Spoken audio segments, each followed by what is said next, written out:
వారు ముఖ్యమంత్రి గారు సమూలంగా దీన్ని సంస్కరించాలి అని అంటున్నారు. ఒకసారి ఆంధ్రప్రదేశ్ చరిత్రను మనం చూసినట్టయితే 47లో స్వాతంత్రం వస్తే 52లో ఎన్నికలు జరిగి ప్రభుత్వాలు ఏర్పడ్డాయి. ప్రజల చేత ఎన్నుకున్నటువంటి ప్రభుత్వాలు. ఆనాటికి దేశంలోనూ రాష్ట్రంలోనూ ఉండేటువంటి వ్యవసాయ భూమి కానీ ఇతర భూమి కానీ కొద్దిమంది ధనవంతుల చేతిలో ఎస్టేట్దారులు, జమీందారులు, ఇనాందారులు వీరి వద్ద మాత్రమే భూమి ఉండేది. సామాన్యమైనటువంటి రైతుల దగ్గర, బీదల దగ్గర భూమి ఉండేది కాదు వ్యవసాయానికి కూడా. ఆనాడు వచ్చినటువంటి ప్రజాప్రభుత్వాలు అటు జమీందారు వ్యవస్థలను రద్దు చేశాయి, ఇనాములు రద్దు చేశారు, ఎస్టేట్లు రద్దు చేశారు. ఉన్నటువంటి భూమిని అందుబాటులోకి వచ్చినటువంటి భూమిని ప్రజలకు ఇవ్వాలి అన్నటువంటిది పెట్టుకుని పంపిణీ చేసే కార్యక్రమం చేశారు. ఆనాటికి ఈనాటికి ఈ సమాజంలో ఉండేటువంటి గొప్ప విషయం ఏంటంటే భూమి గలవానికి ఒక హోదా ఉంది సమాజంలో.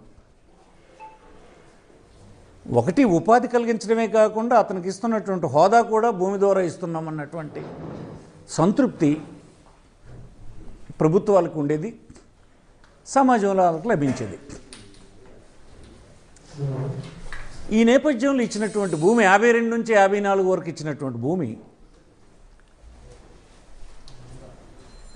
భూమి గలవారుగా వారి హోదాలను పెంచడానికి ప్రభుత్వం భూమి పంపిణీ చేస్తుంటే వాళ్ళు భూమి అమ్మేస్తుండేవారు. ఇంత చైతన్యం అన్నాడు లేదు. ప్రభుత్వం ఇచ్చిన భూమే కదా అమ్మేద్దాం మనం అని చెప్పి అమ్మేసే కార్యక్రమం జరుగుతుంటే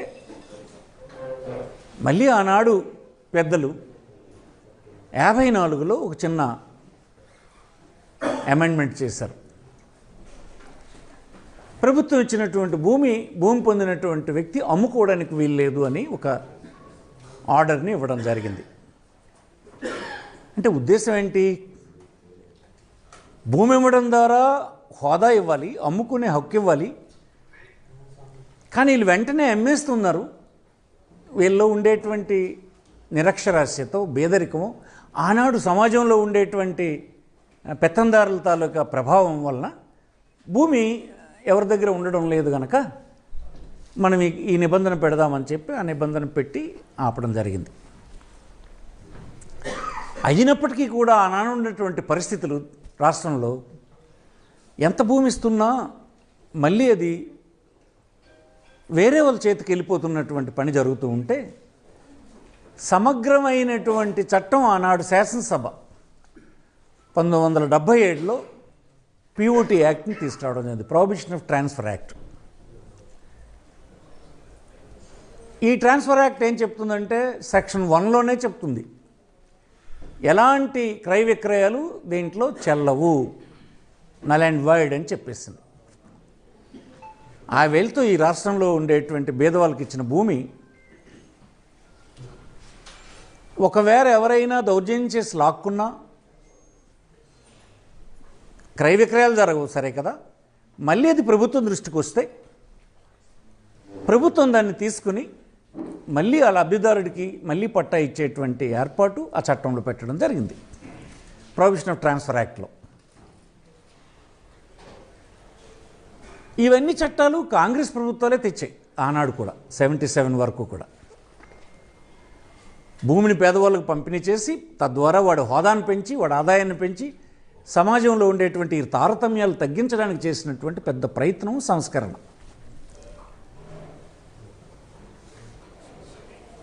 తరువాత 83 తర్వాత వేరే ప్రభుత్వాలు ఆంధ్రప్రదేశ్లో వచ్చాయి. మొన్న జగన్మోహన్ రెడ్డి గారు 19లో అధికారంలోకి వచ్చేంత వరకు మరెవరు ఏ సంస్కరణ తీసుకురాలే.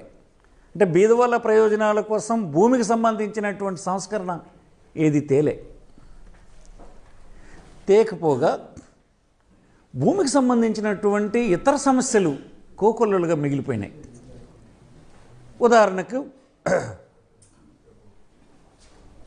ఎవరి భూమి ఏదో గుర్తించలేనటువంటి పరిస్థితి, ఆ వివాదం కోర్టుల్లో సంవత్సరాల తరబడి నడుస్తూ ఉండడం, తద్వారా ఈనాడున్నటువంటి వ్యవస్థలో ధనవంతుడికి మాత్రమే సరి అయినటువంటి న్యాయం లభించేటువంటి పద్ధతులు నెలకొన్న నేపథ్యంలో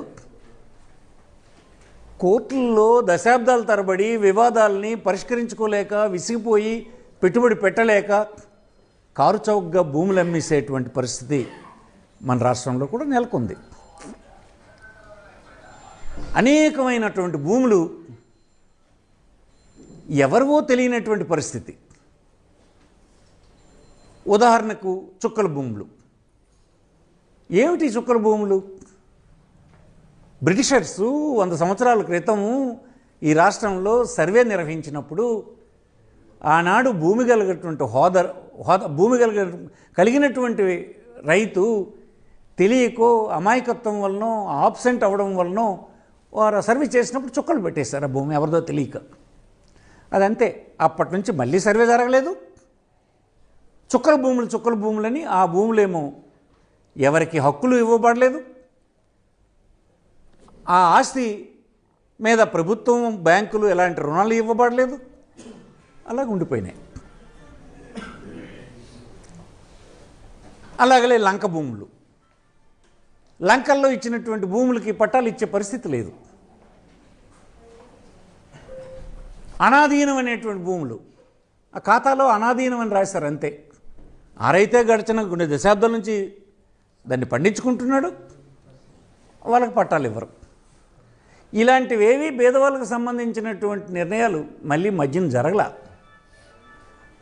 ఆ ముందు జరిగినటువంటి పేదవాళ్ళకు జరిగినటువంటి రెవెన్యూ సంస్కరణలో పేదల వైపు ఇచ్చినటువంటి సంస్కరణలు ఏవైతే దాని తర్వాత ఎవరు ఏమి చేపట్టలే.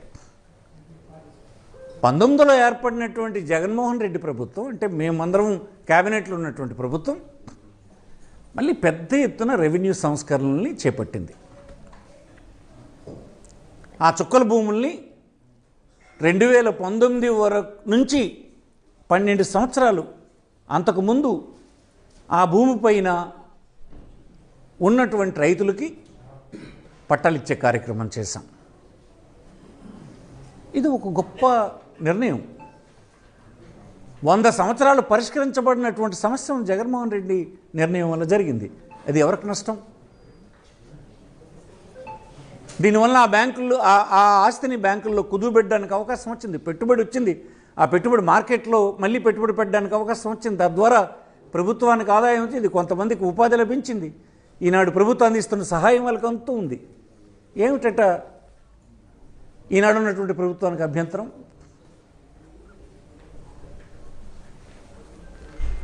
నేను ముందే చెప్పాను, 52 నుంచి భూములు ఇచ్చినప్పుడు మొదటిసారి భూములు పంపిణీ బీదవాళ్ళకి చేసినప్పుడు ప్రభుత్వం ఏం ఆలోచించింది? భూమి ఇద్దామని ఇచ్చింది. అంటే సాగు చేసుకునే హక్కు, అమ్ముకునే హక్కు అన్నీ ఇచ్చింది, హోదా పెంచాలని. కానీ ఆవేళ అజ్ఞానం ఉండడం వలన, చైతన్యం లేకపోవడం వలన, సమాజంలో ఇతరుల పెత్తనం బాగా సాగుతున్న రోజుల్లో ఆ భూమి ఆ నిరుపేద నిలుపుకునే పరిస్థితి లేదు కనుక 54లో అమ్ముకోవడానికి వీల్లేదని చెప్పారు. 77లో ప్రొహిబిషన్ ఆఫ్ ట్రాన్స్ఫర్ యాక్ట్ని తెచ్చి అమ్మడానికి కొనడానికి వీల్లేదని పెట్టారు. కానీ ప్రభుత్వ ఆలోచన మాత్రం అన్ని హక్కులతో కలిపి వాడి హోదా పెంచాలన్నదే ఒరిజినల్ ఆలోచన ఆనాడు ఉన్నటువంటి ప్రభుత్వంది. 52 తర్వాత ఈవేళ అంటే 19లో ఏర్పడినటువంటి ప్రభుత్వం అనేక ప్రాంతాల నుంచి ఇప్పుడు మేమందరం భూమి పొందినటువంటి బీదవాళ్ళందరం పిల్లలను చదువుకునే అవకాశం వచ్చింది. ఈ 70-80 సంవత్సరాల్లో అనేక ఉపాధి మార్గాలు వచ్చాయి. దానికి పెట్టుబడి అవసరం పడుతుంది. మా దగ్గర ఉన్నటువంటి భూమి కేవలం వ్యవసాయం తప్ప ఇతర అవసరాలకు పనికిరావడం లేదు. మాకు అది అమ్ముకోవడానికి అవకాశం ఇస్తే అవసరమైన దగ్గర అమ్ముకుని ఆ పెట్టుబడిని మా పిల్లల యొక్క ఇతర ఉపాధి అవకాశాల కోసం పెట్టుబడి పెట్టే వీలు పడుతుందని చెప్పి కోరితే జగన్మోహన్ రెడ్డి ప్రభుత్వంలో దానికి పెద్ద ఎక్సర్సైజ్ చేశాం. తమిళనాడు వెళ్ళాం, స్టడీ చేసాం. కర్ణాటక వెళ్ళాం, స్టడీ చేసాం. అన్ని రాష్ట్రాల్లో కొంత భూములు ఇచ్చినటువంటివి క్రయ విక్రయాలు జరపడానికి అవకాశం ఇచ్చిన సందర్భంలో మన రాష్ట్రంలో కూడా ఈ దృష్టిలో పెట్టుకొని దేశంలో ఈ 70 సంవత్సరాల్లో ఇతర ఉపాధి మార్గాలు కూడా వచ్చినందువలన ఈ పేద కుటుంబాలు అందులో కూడా సెటిల్ అయ్యే అవకాశం ఉంది కనుక ఒక వ్యవసాయమే కాకుండా దీనికి కూడా ఉపయోగపడేటట్టుగా ఒక చట్టాన్ని నేనే అమెండ్ చేశాను. యాజ్ రెవెన్యూ మినిస్టర్ నేనే అమెండ్ చేసి ఆ కమిటీ ఇచ్చిన రికమెండేషన్స్ క్యాబినెట్ యాక్సెప్ట్ చేస్తే ఆ రికమెండేషన్స్ ఇవ్వడం జరిగింది జగన్మోహన్ రెడ్డి గారి ప్రభుత్వం. అదేమిటంటే తప్పు. మీరు ఎందుకు ఆపేశారు? సంవత్సరంన్నర అయింది దాన్ని ఆపారు.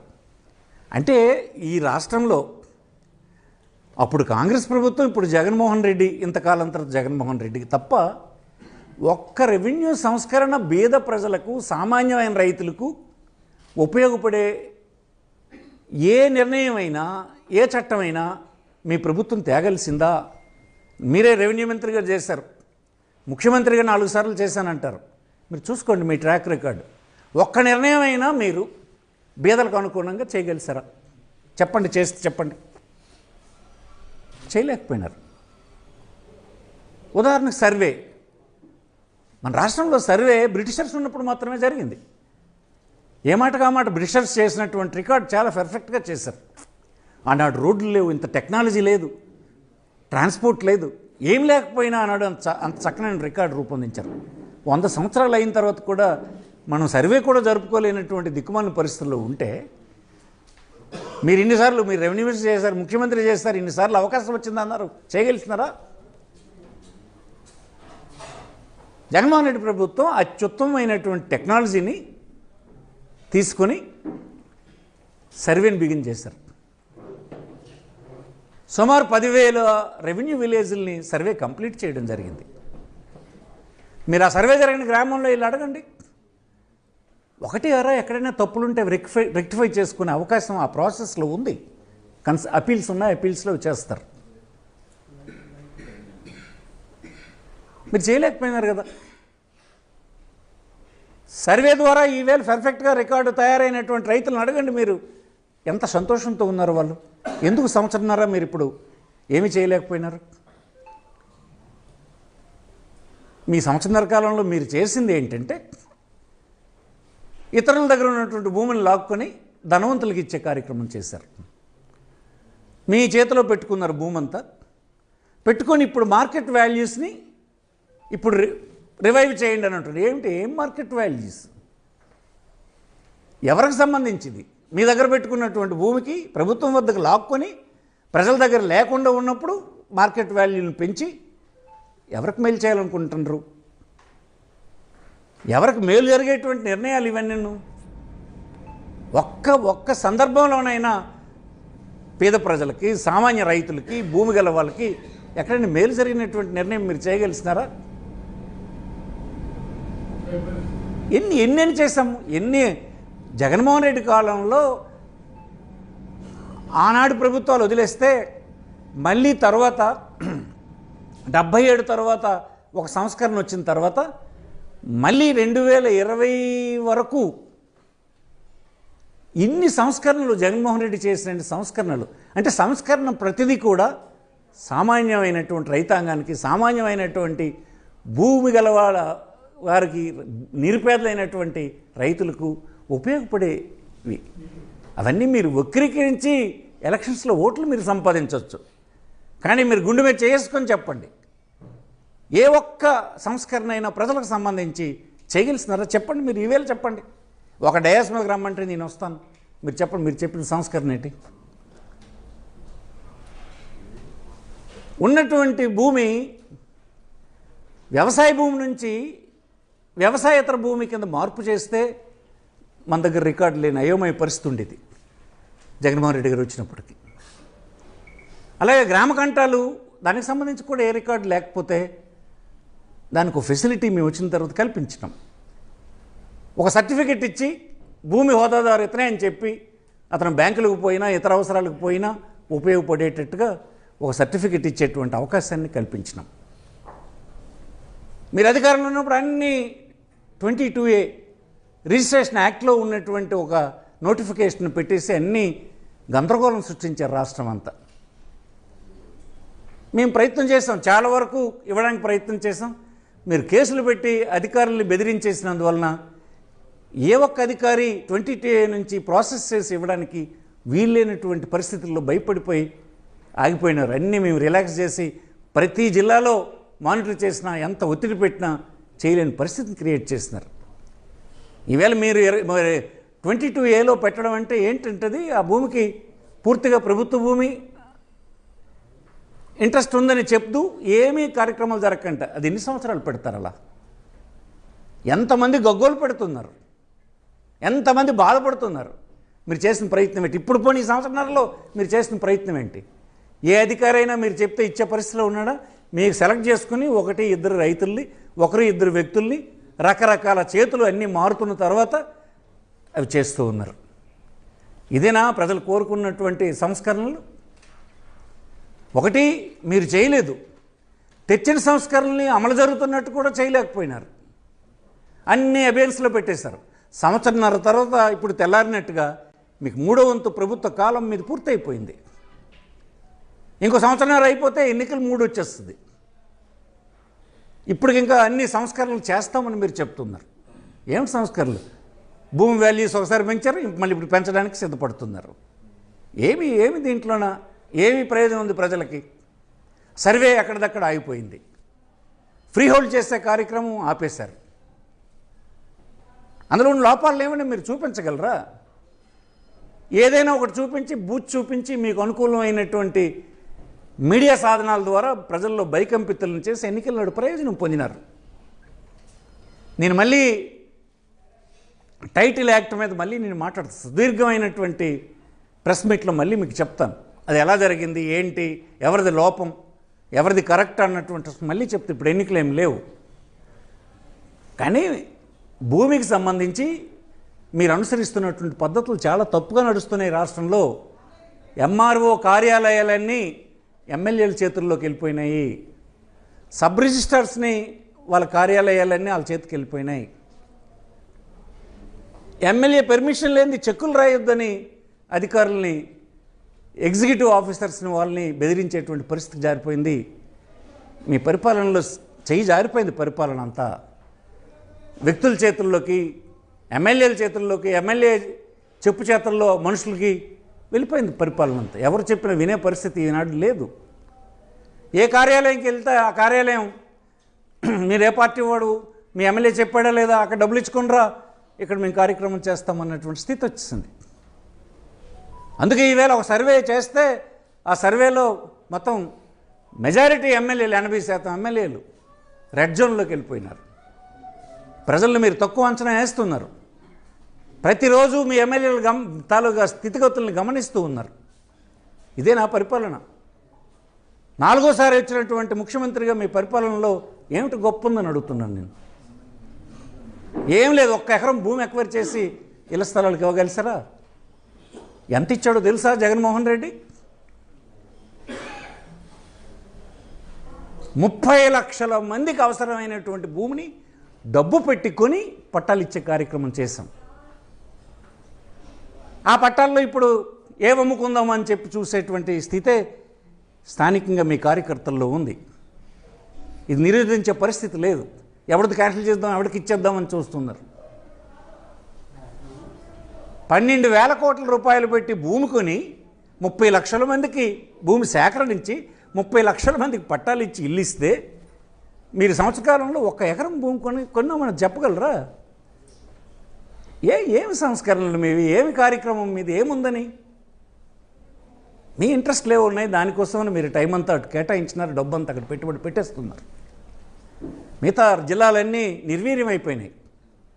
చూపించండి, 1,000 కోట్ల రూపాయలు పెట్టుబడి ఎక్కడైనా మీరు పెట్టారా? పోనీ ఇక్కడ తీసుకుందాం, శ్రీకాకుళం జిల్లాలో తీసుకుందాం.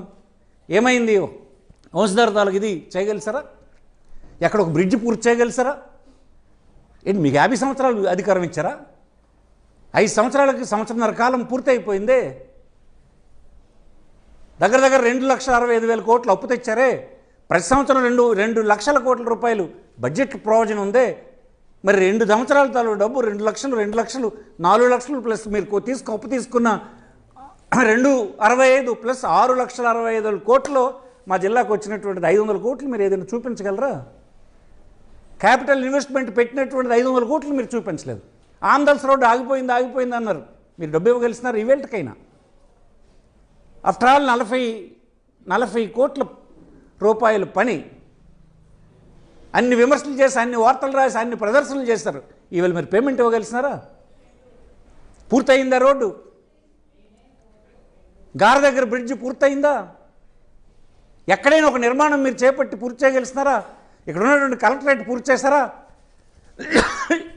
ఇవన్నీ కలిపి ఈ 6 లక్షల కోట్ల శ్రీకాకుళంకి వచ్చింది ఎంత అంటే మీకు ఎందుకు చెప్తున్నట్టు శ్రీకాకుళం? నా అభిప్రాయం శ్రీకాకుళం ఒక్క దీని గురించి కాదు.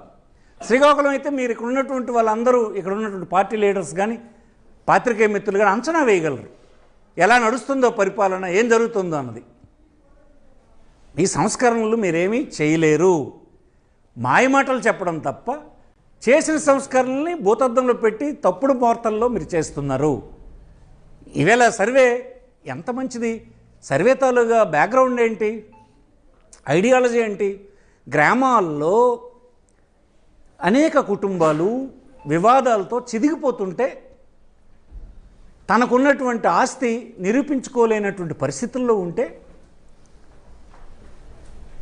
దానికి గాను సర్వే తెచ్చి సెటిల్ చేసి ఎవరిదాలకు అప్పచెప్పి అందించే ప్రక్రియ అది.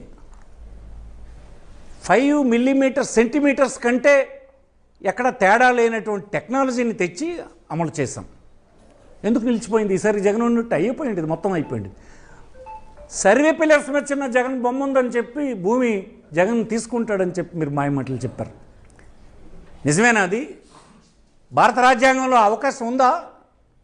ఒకరు భూమి ఇంకొకరు తీసుకునే అవకాశం ప్రభుత్వ అధినేత కదా, రాష్ట్రపతి అయినా తీసుకునే అవకాశం ఉందా? It's a constitutional right to property act కింద ఎవరు ఒకరిదొకరు భూమి తీసుకునే అవకాశమే లేదు. కానీ మీరు అలాగా ఒక 40 సంవత్సరాలు ఉన్నటువంటి రాజకీయ పార్టీ అబద్ధం ఆడి ఓట్లు వేయించుకున్నారు. సమంజసమేనా అది? ఆ వేళ ఉన్నటువంటి హడావుడిలో మేము చెప్పినా ఎవరు నమ్మనటువంటి పరిస్థితి వలన కొంతమంది మోసపోయినారు. ఈవేళ తెలిసింది జగన్ చేసిన ప్రయత్నాలకి మీరు చేస్తున్నటువంటి ఆలోచనలకి ఎంత తేడా ఉందో. సమాజం హితం కోరి చేసినటువంటి నిర్ణయాలు జగన్మోహన్ రెడ్డివి. చుక్కల భూములు, పట్టాలు ఇచ్చేటువంటి కార్యక్రమం, లంక భూములు, అసైన్డ్ భూములు ఇతర అవసరాలకి 20 సంవత్సరాలతో అమ్ముకునే అవకాశం, గ్రామాల్లో ఉండేటువంటి గ్రామకంఠం నాన్ అగ్రికల్చర్ ల్యాండ్కి సర్టిఫికేట్స్ ఇవ్వడం, ఎన్ని రకాల సంస్కరణలు మేము తీసుకొచ్చాం. మీరేమో మీ ఆఫీస్లో మీ అధికారుల ముందు అంతా తగలబడిపోయింది, మేము గొప్పగా చేసామని చెప్తే అది ప్రచారం చేస్తే అనుభవించినటువంటి రైతాంగానికి ఈనాడు తెలీదా? సంవత్సరాల క్రితం మీరు పట్టా పాస్ పుస్తకాలు ఆఫీసర్ మీరు లెక్కేసుకోండి. మీరు ఒకసారి మీరు పిలిచి అడగండి, మీ రెవెన్యూ అధికారులను అడగండి. ఈవేళకి ఒక్క పట్టాదారు పాస్ పుస్తకం ఇవ్వగలిసినారా? ఎంత అయింది టైం? 18 నెలలు అయింది. పట్టాదారు పాస్ పుస్తకం ఆపేసిన తర్వాత మీరు ఇప్పటికీ 18 నెలల్లో ఒక పట్టాదారు పాస్ పుస్తకం అక్కడ ఇవ్వగలిసినారా? ఫార్మర్ రెవెన్యూ మినిస్టర్గా అడుగుతున్నాను నేను, చెప్పండి. ఒక్క సంస్కరణ మీరు తెచ్చారని ప్రెస్ ముందుకు వచ్చి మీరు చెప్పగలరా? ఎప్పుడు తెస్తారు? ఎన్ని సంవత్సరాలు మీరు ఇంకా ఉందని అనుకుంటున్నారు? మీరేమో పెద్ద ఎత్తున భూముల్ని ఈవేళ బేదల దగ్గర నుంచి అక్కడ వీలైతే అక్కడ లాగేసి అవన్నీ ధనవంతులకు ఇచ్చేటువంటి కార్యక్రమంలో నిమగ్నం అయిపోయినారు. ఇది మీకు సంతోషాన్ని ఇవ్వచ్చు, మీకు ప్రతిఫలం లభించవచ్చు, సంతృప్తిని కలిగించవచ్చు, కానీ ఈ రాష్ట్రంలో బేద ప్రజలకు కానీ సామాన్య రైతాంగానికి కానీ ఎక్కడ మేలు జరిగేటువంటి చర్యలు అవి కావని మీకు మనవి చేస్తున్నాం.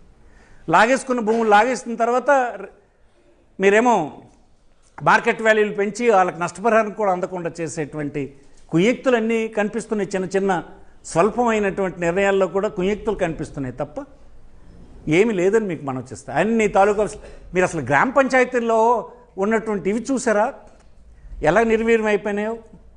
ఎక్కడ గ్రామ పంచాయతీలు, గ్రామస్థాయి పరిపాలన అందరూ చెప్పారు.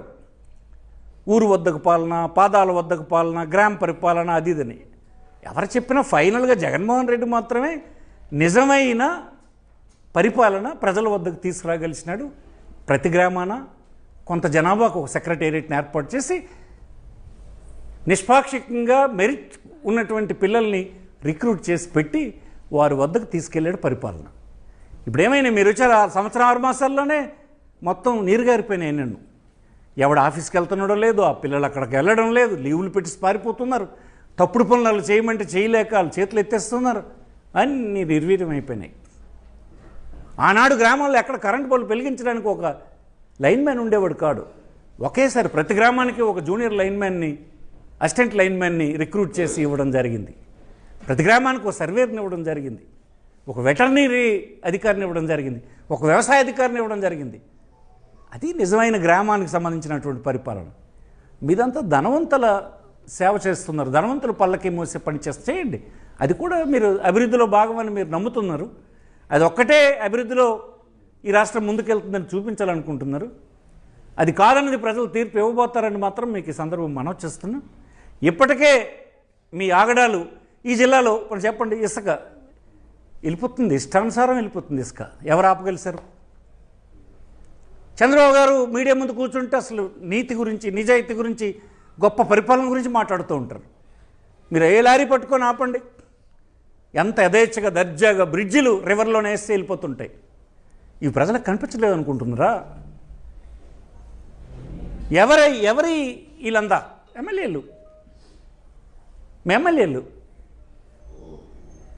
ఒక్కొక్కరు ఒక నియోజకవర్గాన్ని తన రాజ్యం కింద భావించి అన్ని వ్యవస్థల్ని సఫా చేసి నాశనం చేస్తే ఈవేళ మీకు సంవత్సరంన్నరకే అంతా తేలిపోయింది. అందరూ రెడ్ జోన్లో ఉన్నారు. ఇప్పుడు ఏ క్షణాన్ని ఎన్నిక జరిగితే ప్రజలు తిరస్కారానికి సిద్ధమైపోయినటువంటి పరిస్థితి. మా గవర్నమెంటే వస్తుందని నేను చెప్పను. మీరు ఎన్నిక వేసుకున్న ఎంతో హోప్ పెట్టుకున్నటువంటి మీ పరిపాలన అంతా జారిపోయిందని మీకు మనం వచ్చేస్తుంది. సంస్కరణలన్నీ జగన్మోహన్ రెడ్డి హయాంలోనే జరిగినాయి. అది నేను రెవెన్యూ మినిస్టర్గానే ఈ సంస్కరణలు తెచ్చాం. అప్పుడు వాళ్ళ నాయన ఉన్నప్పుడు 7 లక్షల ఎకరాల భూమి పంపిణీ చేస్తాం. చూపించు ఒకసారి ఎక్కడైనా నువ్వు 1 లక్ష ఎకరాలు మీరు పంపిణీ చేశారని చూపించు. 7 లక్షల ఎకరాలు 7 విడతలుగా పంపిణీ చేశాం యాజ్ రెవెన్యూ మినిస్టర్. వాళ్ళ ఫాదర్ ఉన్నప్పుడు, రాజశేఖర రెడ్డి గారు ఉన్నప్పుడు, మళ్ళీ జగన్మోహన్ రెడ్డి ఉన్నప్పుడు చుక్కల భూములని, అనాధీనం అని, లంక భూములని అన్నిటికీ పట్టాలు ఇచ్చి మళ్ళీ పేదవాళ్ళకి భూమి చేర్చాం. అంటే మా ప్రభుత్వ కాలం వైఎస్ఆర్ పార్టీ అధికారంలో ఉన్నప్పుడు పేదలకు అనుకూలంగా నిర్ణయాలు జరుగుతాయి. మీరుంటే ఉన్న భూములు లాక్కోవడం, పేదల దగ్గర భూములకు ఆంక్షలు పెట్టడం, ఆంక్షలు పెట్టి మీకు పెద్దల కింద చేసే కార్యక్రమం చేయడం, ఈ రెండింటికి ఇంత డిఫరెన్స్ ఉందని మీకు సందర్భంగా మనం చేస్తున్నాం. దయచేసి సంస్కరణల గురించి చేయండి. సంస్కరణలు కంటిన్యూస్ ప్రాసెస్. ఏ ప్రభుత్వం చేయాలి, చేయకుండా ఊరకనే మేము సంస్కరణలు చేస్తాం, పాత వాళ్ళు పాడు చేస్తారని చెప్పేది ప్రజలు హర్షించరని మీకు మనం చేస్తున్నాం. నమస్కారం.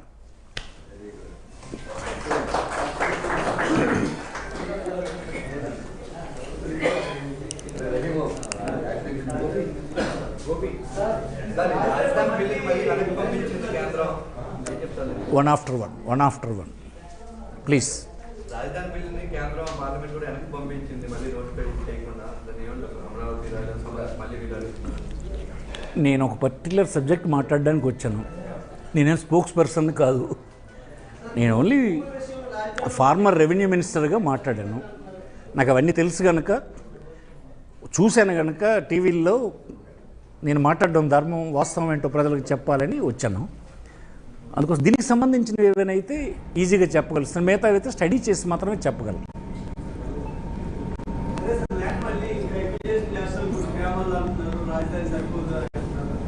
మరి అదే ఇవన్నీ మనం కాదు, వాళ్ళే చెప్తుంటారు కదా. అప్పుడు ఇచ్చినోడికే ఇంకా పట్టా ఇవ్వలేదు, డబ్బులు ఇవ్వలేదు, ఇప్పుడు మళ్ళీ భూమి తీసుకుంటాను రైతేనని వాడే గోడ పడుతున్నాడు. భిన్నమైనటువంటిది ఇటు చెప్తున్నారు, సంతోషపడుతున్నారు. వాళ్ళు భూమి దొబ్బుతుంటే సంతోషపడుతున్నారు. ఎవడని చెప్తాడు? భూమి అది పోతుందని ఏడుస్తుంటే గొప్ప సంతోషంగా రైతులు ఉన్నారని చెప్తున్నారు. మరి ఇలాగ ఇంత పచ్చబద్దాలు ప్రభుత్వాలే మాట్లాడుతుంటే ఏం మాట్లాడతాం? చూస్తా ఇలాంటి అన్నింటికి ఎన్నికలే తీర్పునిస్తాయి. థ్యాంక్ యూ అమ్మా. కాఫీ ఎంత తాగారా మీరందరూ?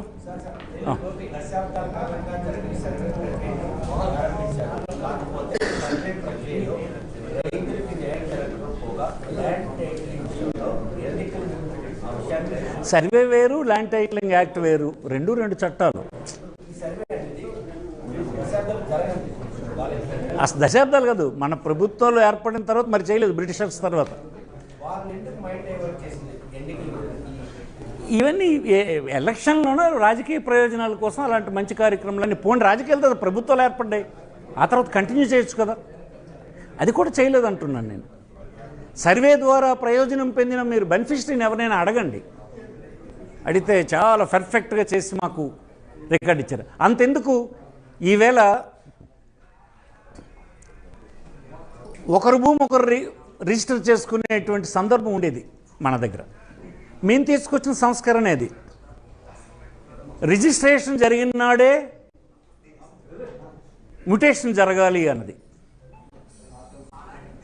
మ్యుటేషన్ అంటే తాలూకా కార్యాలయంలో అన్ని హక్కుపత్రాలు రిజిస్టర్స్ అన్నీ అప్డేట్ కావడం. దీన్ని ఏం చేసాం మేము, కంప్యూటర్ ద్వారా అక్కడ చేస్తే వెంటనే ఇక్కడ ఆటోమేటిక్గా జరిగిపోయింది. మళ్ళీ వెళ్ళి మ్యుటేషన్ కోసం తహసీల్దార్ వద్ద దరఖాస్తు ఇవ్వనక్కర్లే. బట్ రిజిస్ట్రేషన్కి ముందు ఏం చేయాలి, రిజిస్ట్రేషన్కి ముందు అందుకే దానికి ఒక పార్సిల్ మ్యాప్ రెడీ చేసి సర్వే చేసి డిస్ప్యూట్ ఏమీ లేకపోతే ఆ నెంబర్ వస్తేనే, ఆ పార్సిల్ నెంబర్ వస్తేనే రిజిస్ట్రేషన్ చేస్తాడు. అంటే సిస్టమ్ ఎంత క్లీన్ అయిపోయింది. ఈ సంస్కరణ ఎవరు తెచ్చారు? మేము తెచ్చాం, మా ప్రభుత్వం తెచ్చింది, మేము తెచ్చాము, జగన్మోహన్ రెడ్డి తెచ్చారు. ఈవేళ క్లీన్గా జరుగుతుంది అది.